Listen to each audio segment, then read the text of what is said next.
Fala família Liga, Igor falando e como sempre aos sábados num formato mais de conversa, vamos direto aos assuntos que eu tenho muito importantes para abordar aqui com vocês. Essa semana, lá no clube de membros, alguns membros mandaram um dado on-chain em relação aos compradores de longo prazo que eles estariam realizando os seus bitcoins. E eles mandaram isso através de um indicador isolado, um indicador simples de compra e venda. Sempre que aparece barras verdes nesse indicador significa que eles estão acumulando, barras vermelhas significa que eles estão vendendo. Então agora nós começamos já a ver algumas barras vermelhas indicando que os acumuladores de longo prazo estariam vendendo os seus bitcoins. Beleza. Aí estavam lá, começou a ter um debate em relação a isso, então eu fui dar a minha opinião. E é muito importante que vocês prestem atenção justamente para vocês entenderem a dinâmica em relação à análise on-chain. Esse indicador obviamente é válido e obviamente ele indica isso. Mas vamos lá. Então tá, por esse indicador, os compradores de longo prazo, eles estão realizando os seus bitcoins. Só que é o que eu sempre falo para vocês. Vocês têm que tirar confluência entre vários indicadores para conseguir ter uma dimensão e entender o que de verdade está acontecendo. Senão, de certa forma, você pode ficar cego somente por um indicador e não conseguir analisar o macro, porque tem outras variáveis que, dentro de uma análise on-chain, ela consegue te dar uma percepção melhor da resposta que você quer buscar.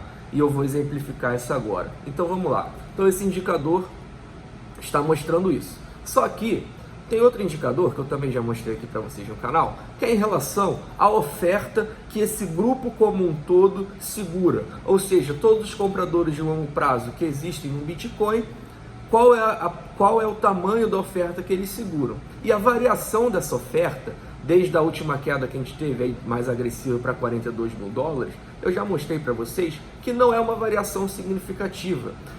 Se eu não me engano, foi em torno de 1,5% que esse grupo distribuiu, que esse grupo vendeu, desde aquela queda lá para 42 mil dólares. Isso é uma variação muito pequena, quase irrelevante. Alguns analistas consideram até mesmo estável, como se não tivesse distribuído essa interpretação desse dado on-chain. Então essa é a primeira coisa que você foi buscar confluência e você viu então que a oferta continua sendo uma oferta, a mesma oferta que eles possuíam praticamente no mês passado, ou seja, o indicador que indica uma venda dos compradores de longo prazo pode ser uma venda isolada sem muito volume. Na média eles podem estar distribuindo, mas uma venda com não muito volume. Mas vamos continuar mapeando e rastreando para tentar entender melhor. Depois, se você abrir, por exemplo, o que está acontecendo dentro da blockchain agora em relação à realização de lucro e à realização de prejuízo, vocês conseguem notar que atualmente o que está tendo maior volume de realização é a realização de prejuízo, principalmente ali na queda, uma semana depois da queda ali para 42 mil dólares, foi visto naquele momento muita realização de prejuízo. E se mantém até hoje mais ou menos dessa forma. É óbvio que diminuiu, porque realmente foi uma quantidade muito grande de prejuízo realizado naquele momento, e agora a gente está conseguindo ficar mais estável. Só que vamos lá, então vamos juntar tudo. Então você tem um indicador mostrando que os compradores de longo prazo estão vendendo os seus bitcoins. No outro indicador, você vê que a oferta segurada por todo esse grupo não teve uma variação significativa. E aí você vai para o outro indicador e vê que dentro da blockchain, desde a queda para 42 mil dólares, está sendo realizado muito prejuízo. Qual a conclusão que você pode tirar disso? Aí eu vou lá e te falo uma coisa que provavelmente muitas pessoas não sabem, porque você tem que entrar a fundo do que realmente significa as coisas. O que significa pela Glassnode compradores de longo prazo? A Glassnode classifica compradores de longo prazo pessoas que compraram Bitcoin há mais de 5 meses. Tá. A gente está em dezembro. Então, dezembro, 5 meses atrás, a gente estaria mais ou menos ali em julho. Então você começa a juntar todos esses fatos e você começa a ter uma percepção que é o seguinte: se a gente está vendo uma realização de prejuízo, significativa na blockchain, e os compradores de longo prazo, um grupo como um todo, não está distribuindo a sua oferta, toda que ele possui, mas esse indicador aponta que os compradores de longo prazo estão vendendo seus bitcoins, juntando isso tudo, eu cheguei na conclusão, que, dando a minha opinião, obviamente, a minha conclusão é o seguinte: essa realização de bitcoins, ela só pode estar vindo de um lugar. E aí eu te pergunto, o que estava acontecendo com o Bitcoin de fevereiro a maio? De fevereiro a maio, a gente ficou ali 3 meses praticamente com Bitcoin de 60, 65, 55, 60, 55. A gente ficou 3 meses aí, né, formando o nosso topo local desse ano, com Bitcoin em torno de 60 mil dólares. E quem, para você estar realizando prejuízo agora, quem pode estar realizando prejuízo agora? Isso aí só é muito óbvio. Só pode estar realizando prejuízo agora com Bitcoin em torno de 45 mil dólares quem comprou acima desse valor, senão não é realização de prejuízo, é realização de lucro.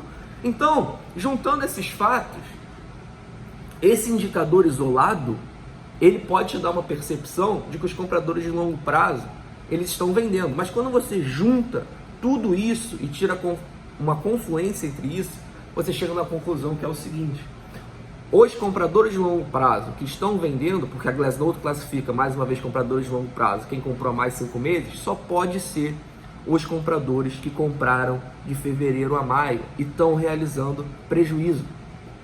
E agora eu te pergunto, é significativo você ver isso, você interpretar esse dado como algo tão negativo assim, como eu vi algumas pessoas se assustarem em relação a esse dado? Eu não acho. Por quê? Porque quem está realizando, apesar dele ser um comprador de longo prazo, quando você fala comprador de longo prazo, logo vem a sua cabeça: meu Deus, pessoas que compraram Bitcoin há 5, 6 anos atrás estão realizando. Mas quando você entra a fundo e você faz essa análise, você vê que, na verdade, só pode ser uma realização de pessoas que compraram acima de 45 mil dólares. Então, apesar dele ser um comprador de longo prazo, ele, na minha opinião, não deve ser interpretado como um participante significativo no mercado, porque essa pessoa chegou esse ano no mercado. Então, apesar dele ser um comprador de longo prazo, ele não deve ser interpretado de uma forma com muita significância, né? com uma forma muito significativa, porque ele chegou agora no mercado, chegou em 2021, então apesar da Glassnode classificar ele como isso, ele é apenas mais um novato realizando prejuízo. Então é muito importante que você sempre veja a confluência de todos esses dados, senão você pode, de certa forma, ficar ali cego na sua interpretação. Então, para mim, essa realização não é uma realização de certa forma significativa por todos esses fatores que eu falei agora, principalmente pela oferta que todo esse grupo possui, ainda continua estável, ou seja, não é uma distribuição significativa, com certeza é uma distribuição de um grupo não significativo dentro desse grande grupo.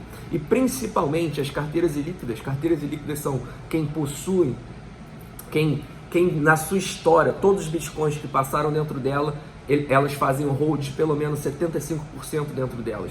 Essas carteiras continuam a acumular Bitcoin, então também somado a esse fator, dá uma interpretação que a atividade na blockchain está tendo uma atividade sim muito positiva, tá? Muito positiva, e está dando uma sustentação, com certeza, para mim, de que a gente vai ter a continuação desse ciclo de alta. É óbvio que eu não estou falando que o Bitcoin vai começar a subir a partir de amanhã. Mais uma vez, e o que eu sempre falo, a análise on-chain ela é sentida a longo prazo, mas eu acredito sim que a gente vai ter a continuação desse ciclo de alta. E já entrando nesse assunto, se você entrar, agora vamos lá, é um tema que eu vou começar a explorar mais daqui para frente. Se você entrar do halving ao topo, no ciclo de 2013, desde o halving foi em novembro de 2012. Então, o topo foi em novembro de 2013, o primeiro topo do ciclo de alta. Isso são 12 meses. Do segundo halving, de 2016 para 2017, ou seja, do halving ao topo do segundo ciclo, demorou 17 meses. Então, no primeiro ciclo, do halving ao topo, a gente demorou 12 meses. No segundo ciclo, a gente demorou 17 meses. 5 meses a mais do que o primeiro. Se a gente fizer isso de uma forma simples, a gente pode chegar numa conclusão de que a gente vai demorar em torno de 22 meses para alcançar o topo do halving ao topo. Quando foi o último halving? O último halving foi em maio de 2020, então 24 meses daria maio de 2022, 2 meses antes, em torno de março de 2022, possivelmente, por essa análise simples, completamente simples, em relação à teoria dos ciclos estendidos do halving ao topo. Só que você tem que considerar uma coisa, que é o que eu vou começar a abordar mais, mas só para vocês começarem a entender a lógica. No primeiro halving a gente cortou 25 bitcoins por bloco minerado, no segundo 12,5 e agora em 2020 6,25, ou seja, esse impacto é um impacto muito menor que o corte anterior. Então, se no corte anterior a gente se alongou 5 meses e foi um corte mais significativo, com um corte de 6,25, talvez, ninguém sabe, porque a gente tem poucos dados históricos para conseguir entender mais como os ciclos se estendem, mas talvez, e na minha opinião, a gente possa ter sim um ciclo ainda mais estendido que essa diferença de 12 meses para 17, o que poderia levar a gente aí para ter um topo mais para o meio ou para o último trimestre de 2022. É óbvio que no Bitcoin sempre tudo pode acontecer, eu só estou dando uma análise lógica e racional da teoria dos ciclos estendidos. Então vou começar a abordar mais esse tema em relação para vocês, porque eu realmente acredito que a gente vai ter a continuação desse ciclo de alta. Não só pelos dados on-chain, muitas pessoas se prendem muito a isso, e os dados on-chain, eles dão uma sustentação juntamente com os modelos de ciclo hoje, de que a gente vai ter a continuação desse ciclo de alta. Mas muita gente interpreta que quando eu falo que os dados on-chain estão positivos, que isso de certa forma não é significativo. E eu vou te falar, realmente não é. Nenhum indicador isolado é significativo. Então, quando eu venho aqui e falo que acredito na continuação desse ciclo de alta, é uma confluência de tudo. Nunca um indicador isolado, tá? Nunca. Nem mesmo os dados on-chain de forma isolada. E sim uma confluência de tudo, a junção dele com os modelos de ciclo. Para fechar, notícias muito positivas. A gente teve um fundo árabe que tem $1/4 trilhão essa semana anunciou que vai começar a investir no mercado de criptomoeda. $1/4 trilhão, ou seja, 250 bilhões de dólares. Um fundo árabe, se chama Mubadala, e vai começar a investir no mercado. Então eu te pergunto, grandes jogadores já identificaram a revolução que o Bitcoin tem causado no mundo? Você pode ter certeza disso, pode ter certeza absoluta disso. Os grandes jogadores, os países, as grandes instituições, eles já têm noção da revolução financeira que o Bitcoin está causando no mundo. E grandes jogadores não param de chegar nesse mercado a todo momento. Então, se eles estão tendo essa atitude, se eles estão tendo essa tomada de decisão, você nesse momento vai se assustar, porque o preço pode estar ali indefinido a curto prazo. Mais uma vez, o curto prazo no Bitcoin é óbvio que você vai ficar de olho para tentar aumentar a sua quantidade de Bitcoin. Só que nunca se esqueça do valor que o Bitcoin tem. E a longo prazo, o longo prazo do Bitcoin é imbatível, ainda mais com notícias como essa, que só mostra que os grandes jogadores cada vez mais chegam nesse mercado e estão chegando para ser grandes baleias. E você pode ter certeza que daqui a 8, 12 anos, um Bitcoin a $45 mil, como está agora, enfim, não vou falar porque isso aqui não é um conselho financeiro, mas com certeza você vai olhar para trás e ver, meu Deus do céu, há 12 anos atrás o Bitcoin estava $45 mil. Vamos lá. Então, continuando, é isso que eu tinha para falar para vocês, e principalmente também uma coisa que eu sempre gosto de falar para fechar esse vídeo. Para mim, a maior guerra que o Bitcoin, a maior prova de fogo, na verdade, que o Bitcoin passou e ele já venceu, que foi em relação à crise de saúde que a gente sofreu no ano passado, em março de 2020, tá? Naquele momento, muitos de vocês têm certeza que não estavam aqui, mas eu já estava, eu já fazia parte desse mercado. A gente não tinha o canal, mas eu já era um entusiasta do Bitcoin como eu sou hoje. E naquele momento, em março de 2020, era uma expectativa muito grande, né, das pessoas. O halving está chegando, o halving em maio, então finalmente a gente vai ter o choque de ofertas. Eram 3 anos ali de espera para finalmente ter o halving, para finalmente vir o choque de oferta. E naquele momento, em março de 2020, a gente teve todo esse problema de saúde que a gente viveu no mundo, e o Bitcoin saiu, se eu não me engano, de uns $7, 8 mil para $3 mil, caiu mais 50%. Foi uma queda mais agressiva do que a queda que a gente teve em maio agora.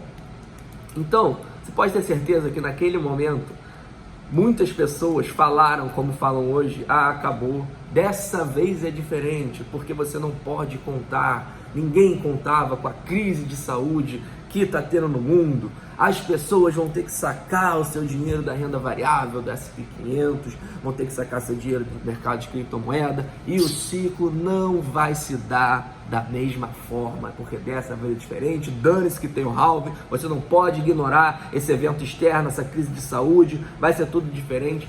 Então, com certeza, naquele momento, foi a maior batalha que o Bitcoin enfrentou. E para resumir a história, que você já deve saber muito bem, então o Bitcoin caiu a $3.000 e hoje você tem um Bitcoin, 1 ano e meio depois, a $45.000, né? Não preciso falar mais nada, essa batalha já foi vencida. Para mim vai ser difícil ter uma batalha pior do que essa, tá? Vai ser difícil ter uma batalha pior do que essa. Foi a batalha mais difícil da nossa geração, nunca aconteceu as pessoas, né, pelo menos na nossa geração, uma pandemia a esse ponto que todo mundo tem que ficar em casa. A gente nunca tinha passado por isso. Então o Bitcoin já passou por isso. E hoje, 1 ano e meio depois, o Bitcoin está mais de 10 vezes com seu preço maior do que ele chegou nesse momento. Mas, é o que eu sempre falo, nunca se esqueça, tudo aqui a gente está falando de preço. O valor do Bitcoin, ele não muda. O valor que o Bitcoin tem, ele não se altera. Então nunca se esqueça disso. Tá bom, família? Então espero que vocês tenham gostado do vídeo. Tenham todos um ótimo final de semana e até amanhã.